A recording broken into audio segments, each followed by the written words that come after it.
जय हिंद, वंदे मातरम, भारत माता की जय। अब चूंकि एक प्रथा, एक रिवाज है, इसलिए कहना भी जरूरी है कि आप सभी को अंग्रेजी नववर्ष की हार्दिक बधाई एवं शुभकामनाएं। वैसे तो हम सभी कट्टर सनातनी हैं और हमारा जो नववर्ष होता है चैत्र प्रतिपदा गर्मी में पड़ता है, यानी नवरात्र जो हमारा हिंदू नववर्ष चालू होता है गर्मी वाले नवरात्र में। फिर भी आंग्ल नववर्ष की आप सभी को हार्दिक बधाई एवं शुभकामनाएं।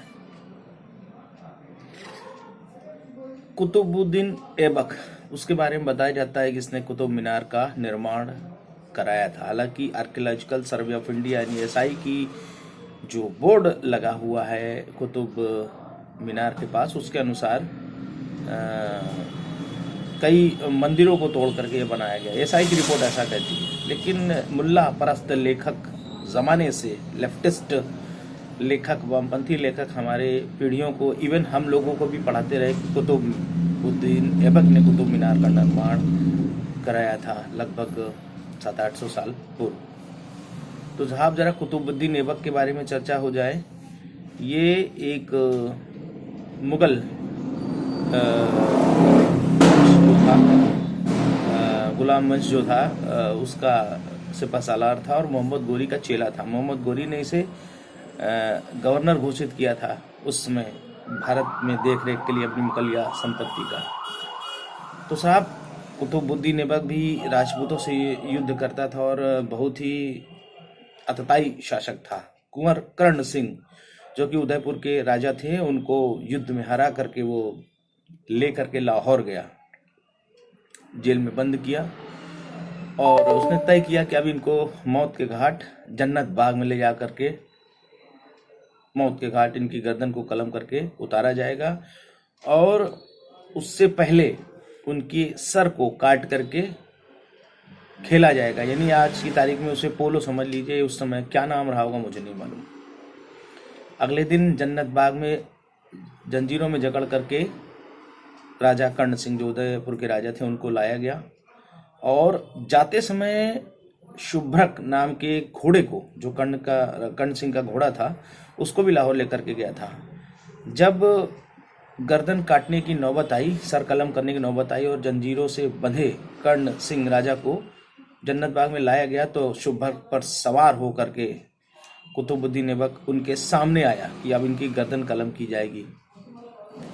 जंजीरों से बंधे राजा अपने को देख करके स्वामी भक्त शुभ्रक से नहीं रहा गया और वो भावुक हो गया, उसके आंखों से आंसू निकलने लगे।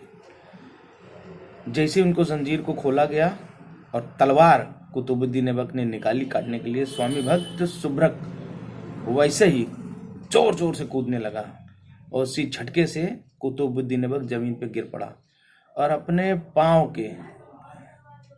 पांव से, टापों से कुतुबुद्दीन ऐबक को तब तक शुभ्रक ने मारा जब तक वो मक्कार कुतुबुद्दीन ऐबक मर नहीं गया वहीं पे। और जैसे ही उसके प्राण निकले, ये सैनिक उसके देखते रहे सारी घटना को, पर किसी की हिम्मत नहीं हुई कि शुभ्रक के सामने आकर के उसे रोका जाए। जैसे ही कुतुबुद्दीन ऐबक के शरीर से प्राण उड़े, मौका पाकर के कर्ण सिंह अपने घोड़े शुभ्रक पर सवार हुए और तुरंत घोड़ा दौड़ पड़ा लाहौर से और तब तक दौड़ता रहा जब तक वो उदयपुर के महल पे, राजा के उदयपुर महल के दरवाजे पर, महल के बाहर आकर नहीं खड़ा हो गया।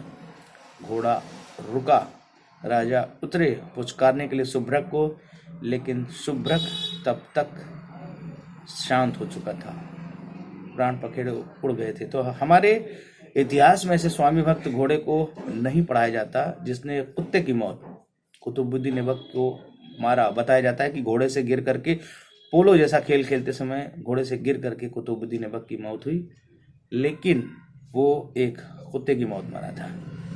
कुछ किताबों में, आप फारसी किताबों में इसका उल्लेख भी है कि इसकी मौत कैसे हुई। तो कितनी चालाकी से वामपंथी और मुल्ला परस्त लेखकों ने मुगलों को महिमा मंडित किया। जिनकी खुद की जमीन में कटीले झाड़ियाँ और बिच्छू के सिवा कुछ नहीं निकलते, वो इस देश को बड़े बड़े मोनूमेंट देख के कहीं हमें पढ़ाया जाता रहा है। तो ये फ्रॉड इस देश में जैसे जैसे सामने आने लगा है, तमाम दलालों की राजनीतिक दुकानें बंद होने लगी हैं। और उनकी खुद की अस्मिता को शायद खतरा महसूस होने लगा है कि इतिहास सामने खुल के आने लगा। और ये पता कैसे चल रहा है कि हम लोगों ने तलवार के दम पे सलवार पहनी है। तो ये था इतिहास। कभी कभी चर्चा करने में मज़ा आता है, समय मिलता हो तो शेयर करता हूँ आप लोगों के बीच। वीडियो पसंद आए तो लाइक कीजिएगा, शेयर कीजिएगा, वायरल कीजिएगा। अभी कुछ दिनों पहले मैं एक जगह पावर हाउस गया अपना इलेक्ट्रिसिटी बिल जमा करने। तो वो जो काउंटर पे बैठा इलेक्ट्रिसिटी बिल जमा कर रहा था, उसने मेरी नंबर, जब लाइन में मैं लगा था मेरा नंबर आया, मुझे देख करके मुस्कुराया और कहा, भैया मैं आपका वीडियो देखता हूँ, बहुत बढ़िया आप बोलते हैं। तो मुझे बहुत खुशी हुई। मैंने उससे सिर्फ इतना कहा कि भैया थोड़ा लाइक और शेयर कर दिया करो, जितना वायरल कर सको। अगर कुछ सही बातें समाज में जा रही हैं, इतिहास के सच्चाइयों के पन्ने को अगर कुरेदा जा रहा है तो लोगों तक जाना चाहिए। और फैक्ट अगर गलत है या सही, तो आजकल आप सबके हाथ में मोबाइल है, आप इसको चेक कर सकते हैं, देख सकते हैं। जय हिंद, वंदे मातरम, भारत माता की जय। और एक बात मैं कहना चाहूँगा, पहले कहता था भूल गया हूँ, कि हिंदुस्तान हिंद बिना सिंध के अधूरा है। यानी हिंदुस्तान बिना सिंध के कभी पूरा नहीं हो सकता। और याद रखिए, ये वो सरकार है जो आने वाले समय में सिंध को लेकर रहेगी। इंकलाब जिंदाबाद।